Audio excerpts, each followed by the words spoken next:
Massive Devils trade update. This has serious implications regarding Quinn Hughes of the Vancouver Canucks and how a deal could come down to his brother Luke. Welcome in, ladies and gentlemen, to Devils Digest. I'm your host, Ryan the Gosiker, here with you. As always, bring you the latest, greatest Devils content. First, before we get into the program, I want you to be a subscriber to the channel because we need your help to get to 1,000 subscribers. And if we get there, man, the rocket ship just keeps taking off, and we love having you guys be a part of the Devils Digest community. So go ahead, hit that subscribe button, and let's get into the program. Now, the New Jersey Devils, there has been some talks, right? And we've been on here frequently.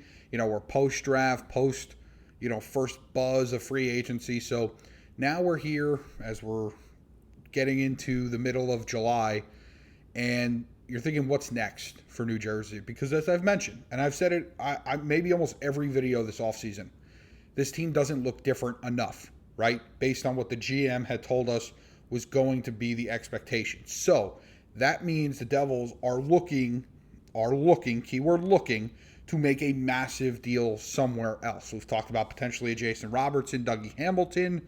Obviously not a one-for-one trade, but those two being the centerpieces of a trade. Okay, and there's always the flying rumors.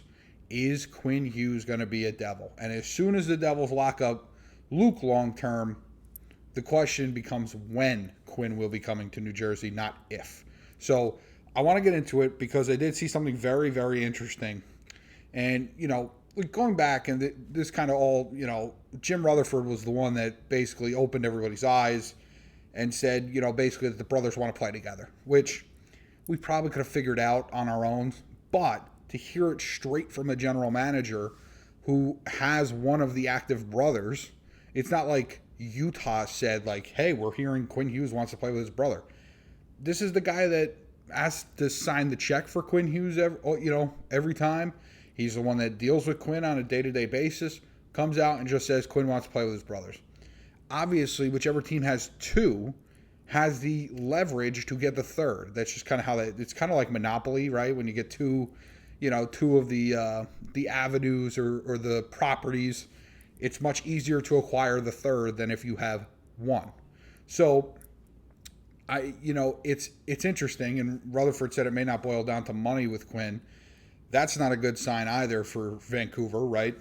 If it's not going to come down to money, everything's saying go to New Jersey, you know what I mean? So it's going to be interesting, and he says it's out of their control. And again, these were a little while ago, but I'm just trying to refresh everybody's memory on, and even my memory to some degree, of what was said and kind of how this all set up, this whole are the Devils trading for Quinn Hughes frenzy.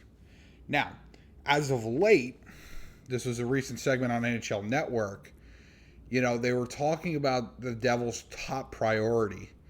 And it's interesting because they brought up Quinn Hughes potentially joining the Devils.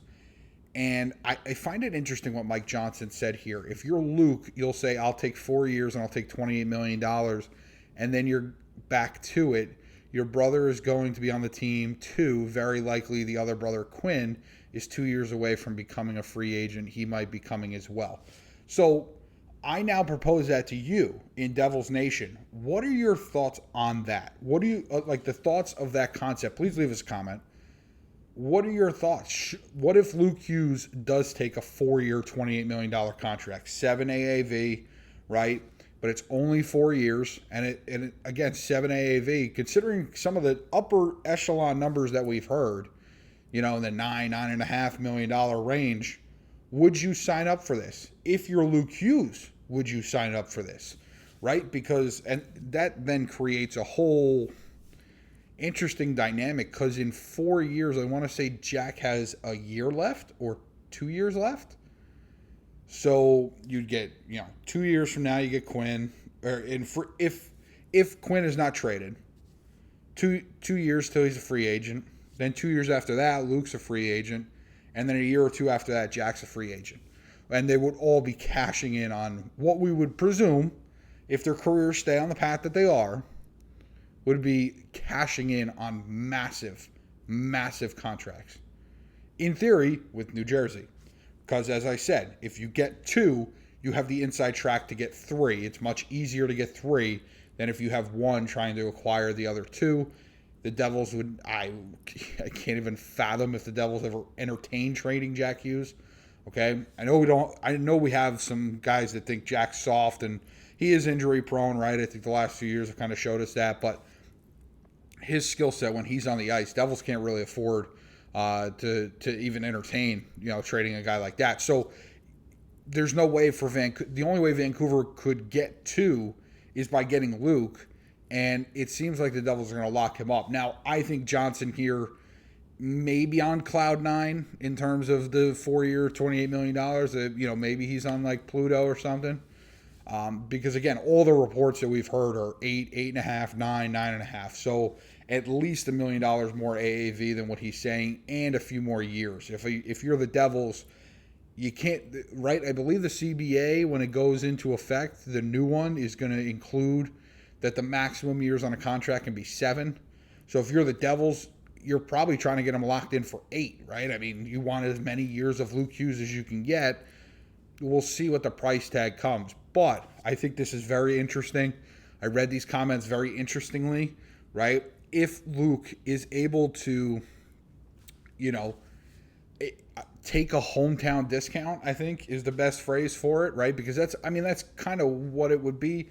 Although I don't know if he gets 9 on the open market, but certainly it would be a little bit of a hometown discount. If he takes that, the Devils are in a much better spot to trade for Quinn Hughes.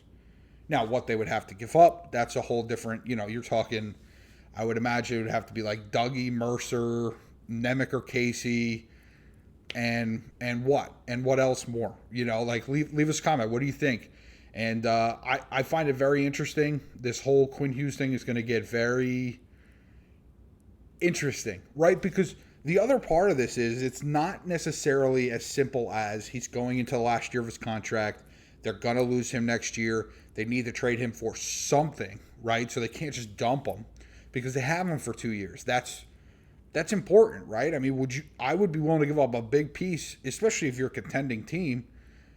I'd be willing to give up a big piece if you feel like your window is the next 2 years to get Quinn Hughes in your lineup.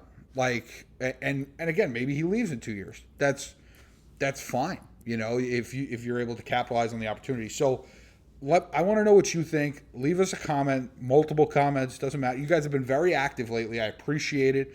Okay, it means, you guys are engaging with the content, so I appreciate that. And I thank you all for listening, for watching.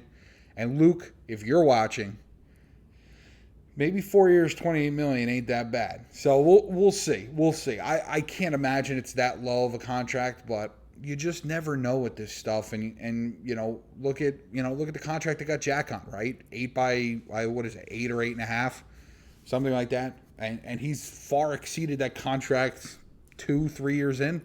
So man, it's gonna be fun to watch. And I hope we'll see. I hope the Devils make a splash here this offseason, whether it's Robertson, whether it's Quinn Hughes, and we'll see. If I was Vancouver, I'd be very reluctant to trade Quinn Hughes right now with 2 years of control left. But, man, it certainly seems clear that he wants to play with his brothers. And if he wants to play with his brothers, as soon as the Devils lock up Luke, that dream can become a reality and could become an easy reality in that sense. So we'll see. But I appreciate you listening, for watching, however you're consuming this content. Thank you. Please subscribe to the channel. Help us get to 1,000 subscribers. Leave us a comment, and we'll catch you next time on Devil's Digest.